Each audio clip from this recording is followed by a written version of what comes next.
On va avoir une pièce de théâtre qui s'appelle Marie déménage. Elle a été écrite par Guillaume Hutzler de l'Université d'Evry-Val d'Essonne. Elle met en scène les algorithmes de tri et il est accompagné de Sergio Ivanov, Marie Duflo-Crémer et Léo Laroche.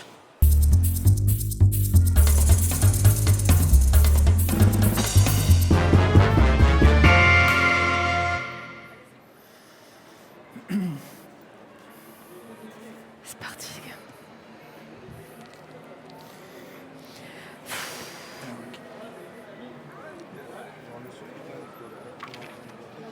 Regarde Guillaume, Marie a invité les Daft Punk pour son déménagement, c'est trop la classe. Oui, bien sûr. Et moi, je suis la reine d'Angleterre, peut-être. Ah non, mais c'est vrai en plus. Mais c'est dingue, Sergio, elle aurait pu nous prévenir quand même. Bonjour. Vous êtes Guy Manuel? Je m'appelle Guillaume. Oui, enfin. Alors, en fait, j'adore ce que vous faites. Je peux prendre un selfie? Attendez. Bon, quand vous aurez fini de faire les midinettes, vous pourrez peut-être me filer un coup de main avec les cartons.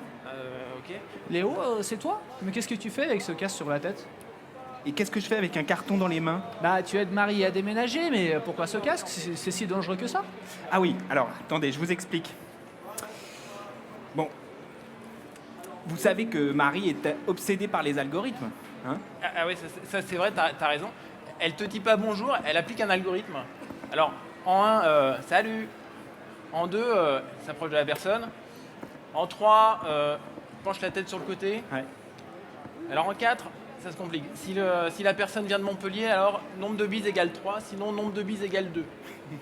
Et en 5, répéter autant de fois que de bises, approcher la tête, faire la bise, reculer la tête, changer de côté.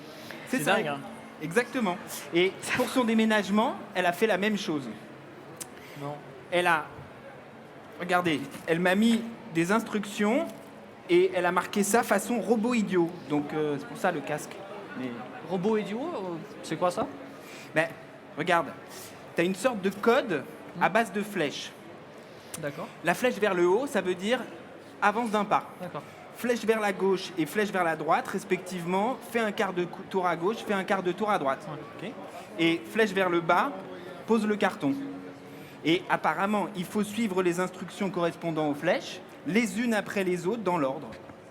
Ah ouais, c'est malin ça, comme ça on sait exactement ce qu'on doit faire pour chaque carton. Alors voyons voir si t'es si malin. Ok. Ça part d'ici. Ah. Tu veux le casque? Non, pourquoi?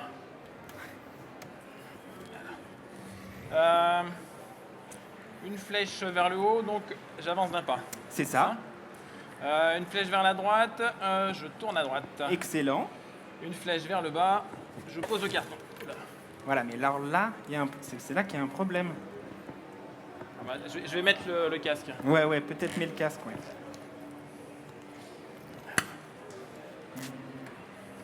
Salut! Salut Marie. Salut Marie. Salut Marie.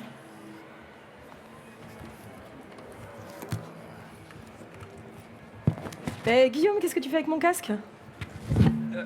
C'est Léo, il m'a expliqué ta procédure là pour amener les cartons au bon endroit. Mais on dirait qu'il y a un problème parce qu'à chaque fois on se cogne quelque part. Montre-moi ça. Ouais, alors attends, je remets le casque.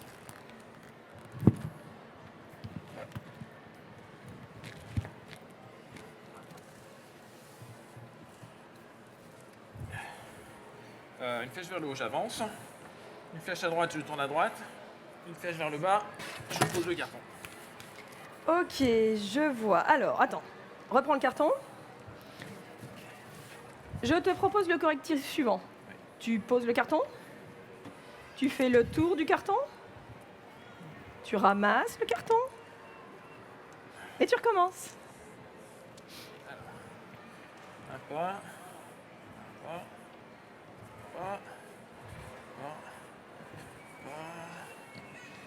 Je tourne à gauche. Et je pose le carton. Ah d'accord. Parfait, merci pour mon carton. Génial. Mais pourquoi tu appelles ça le robot idiot? Bah, parce qu'il n'a rien de plus idiot qu'un ordinateur ou un robot. Il se contentera toujours de faire mécaniquement tout ce que tu lui demandes. Si le programme contient des erreurs, le robot fera des erreurs, mais sans jamais se tromper. Merci pour l'idiot. Appelle ça la séquence si tu préfères. Effectuer des actions une par une dans un ordre indiqué de manière à effectuer une tâche donnée. Ouais, bah ça marche pas toujours manifestement. Bah, il peut y avoir des bugs, soit parce que tu n'as pas la bonne suite d'instructions, soit parce que tu ne sais pas interpréter correctement les instructions. Ah, ça y est, j'ai compris. Donc en fait, comme j'avais pris le carton à l'envers, la séquence d'instructions était en ordre inverse et donc j'avais pas la bonne séquence. Ni le bon code. Comme toutes les flèches étaient retournées, à chaque fois qu'il fallait tourner à droite, tu tournais à gauche, et quand il fallait aller à gauche, tu allais à droite. Ah, j'avais tout faux quoi. Ah, au fait, les garçons, j'ai oublié de vous dire, les post-it sur les cartons indiquent leur destination. Vert pour la cuisine, Ouais, jaune là. pour la chambre et rose pour le séjour. Oh là, c'est trop subtil Merci. pour un robot idiot ça. Mais non, c'est comme le tri sélectif des déchets. Si c'est un déchet organique, ça va dans le compost. Si c'est du verre, ça va dans le verre. Si c'est du carton, ça va dans les emballages. Et sinon, ça va dans la poubelle ordinaire. Facile.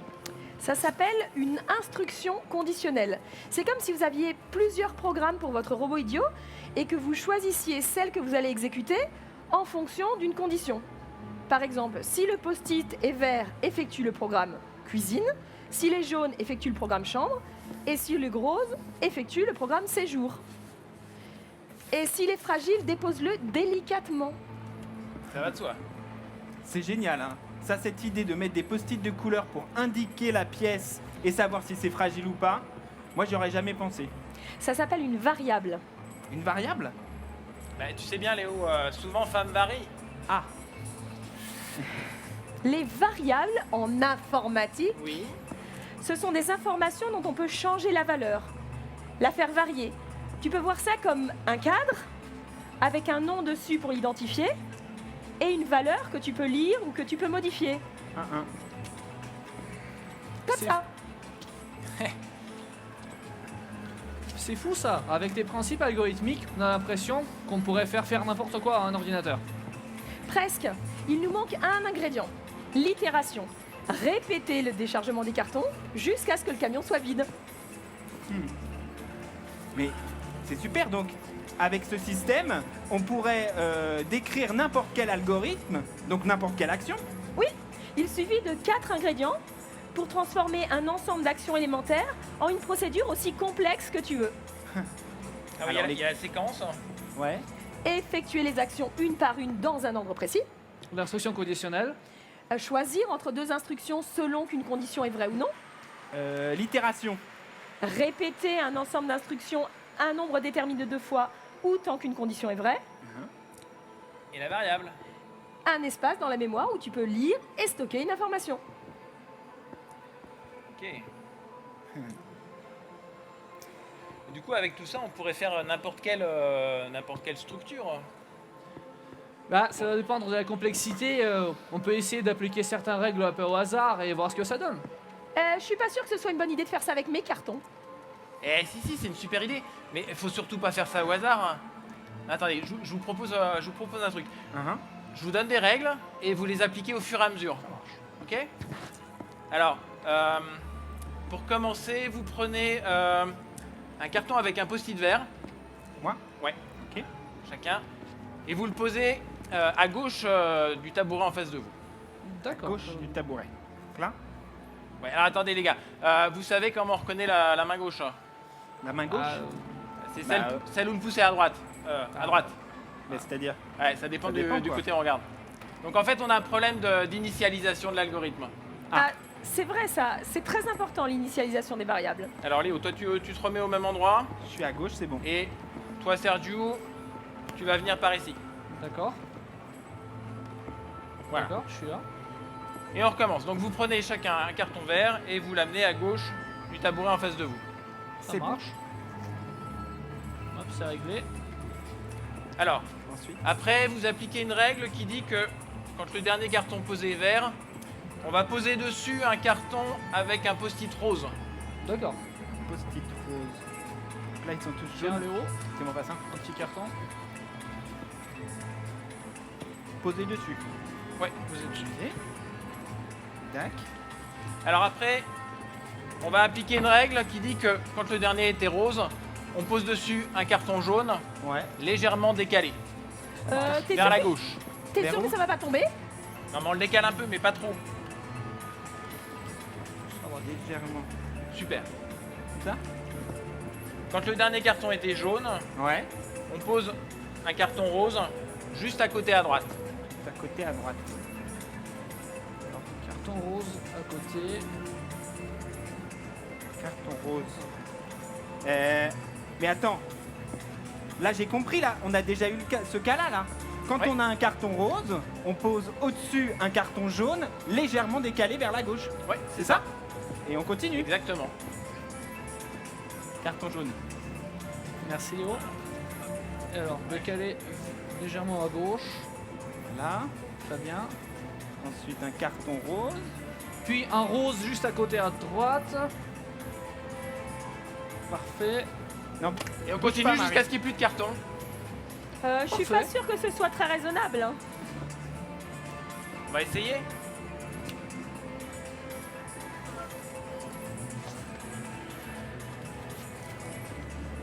Carton jaune.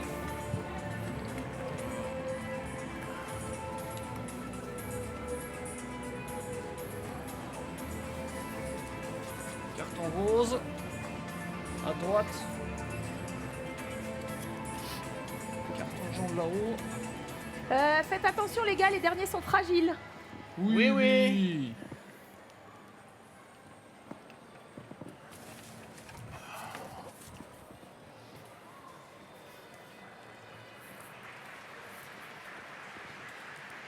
Oh, Bah voilà. Génial. c'est génial. Mais, Marie, c'est donc vrai qu'on peut construire n'importe quelle structure avec les principes que tu nous as enseignés, en fait. Oui, et je suis trop contente de vous les avoir expliqués. Ah, fais pas la tête. Regarde. Pour fêter ça, je t'ai amené une bonne bouteille. T'aurais pas un tire-bouchon pour l'ouvrir? Si. Ah, Là. il est là. Mais alors, Ah, merde. Ruth, qu'est-ce qu'on fait? Si vous aviez réfléchi, on aurait pu faire une sorte d'arbre de Huffman qui aurait permis de rendre plus accessibles les cartons qu'on utilise le plus souvent. Arbre de Hoffman. Bah oui, c'est un algorithme qu'on utilise beaucoup quand on veut faire de la compression de données. Alors d'abord, tu commences par ordonner tes cartons selon la fréquence d'utilisation. Mais, Et ensuite, tu Alors, attends. commences à faire... Marie, excuse-moi, mais peut-être une méthode plus simple. Sergio et moi, on soulève légèrement à cet endroit-là, et toi, Guillaume, tu récupères, mais rapidement, le carton en dessous. Ok? ah oui, ça je sais faire. Moi, robot, c'est parti. idiot. Non, non. Non, non, Guillaume, non. Merci beaucoup. Merci. Merci beaucoup. Moi, j'espère que ça va pas nous tomber dessus là. Hein. Non, en fait, non, c'est ça solide. tient. Je fais semblant de pas avoir D'accord. confiance, mais ils sont forts. Bon, ben merci pour cette super représentation. Je vous invite à rejoindre Axel au bar de la science qui vous attend pour débriefer tout ça. Venez, Allez-y, Guillaume Guillaume. Hutzler, on vous attend ici. On va faire un petit tour de table. Oui, Mi-code, On vous laisse le nos- déménagement, c'est une on bonne vous idée laisse en pièce de notre théâtre pour structure ou pas, s'initier ou- aux algorithmes. C'est assez ludique. On a vu les quelques principes fondamentaux. Je trouve ça assez marrant Je trouve ça assez marrant que les adultes en fait se creusent souvent beaucoup la tête pour essayer d'expliquer aux plus jeunes les principes de l'algorithmie. Et de mon expérience, après avoir vu des enfants s'y mettre un petit peu, souvent ils intuitent vraiment très très bien les principes, même presque mieux que les adultes parfois, juste en essayant et en bidouillant. Donc, mais les deux, il faut faire les deux bien sûr, mais je pense que c'est surtout après un peu de pratique que les gens qui sont dans la salle La pratique, ça comprendront un joue peu vite. mieux. Voilà, c'est ce qui fait tout. Guillaume Hutzler, bienvenue. Vous êtes arrivé au bar pendant qu'on commentait votre travail.